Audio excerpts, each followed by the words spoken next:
дарси дуюми мо аз боби фасли аввали ҳақиқати нафс, ин дар бораи нафс нахустин душмани инсон аст.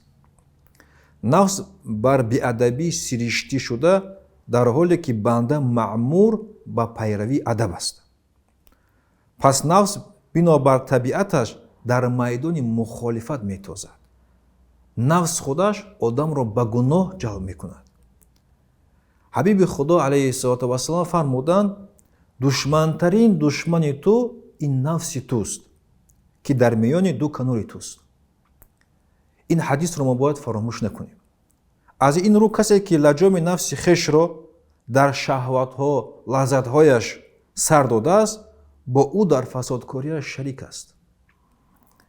вақти аҳлуллоҳ аз ин ҳақиқат огоҳ шуданд, бандагони худоро ҳушдор карданд. аҳлуллоҳ гуфта одамоне ки худоро шинохтанд ва нафси худро шинохтанд.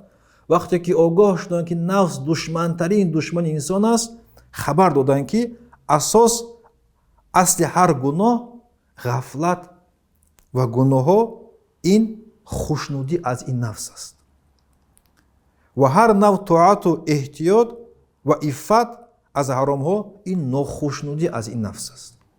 амали андаки ҳамроҳи бо огоҳӣ миннат худоро аз амали зиёд бо дидани нафси худ, зеро огоҳӣ аз камбудӣ холи аз ширк дар тақдир набошад.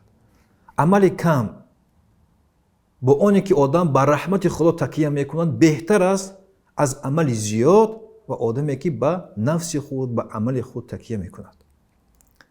бандаи оқил ки ҳақиқати нафси худро дониста, хориву бенавоии нотавонии оҷиз ва масири ба фано наздикшавии ӯро медонад.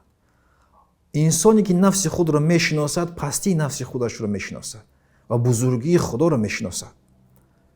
вақте худои таоло дӯстони худро хитоб кард, ба ҳузури хеш хон, онҳоро аз роҳи осонтарин ва наздиктарин огоҳ кард ки он роҳ душманӣ ва мухолифат бо нафс аст. душманӣ ва мухолифат бо нафс ин роҳе ҳаст ки моро ба худо наздик мекунад. дӯстдории худоро ба мо зиёд мекунад. худои таоло ба яке аз дӯстонаш дар хоби эшон гуфт: нафсатро душман бидор, зеро маро ғайри ӯ даъвогари дигаре дар подшоҳӣ набошад. яъне чунки нафс чизеро талаб дорад ки ӯ фақат ба худои таоло муносибат дорад. аз қабилаи кибриёву азамат, фармонбарии мардум ва итоати онҳо аз ӯ, дар ҳоле ки ин сифатҳо равон нест магар ӯ таоло, ки бузург ва пок муназзаҳ аст. валҳамдулиллаҳи роббил аламин.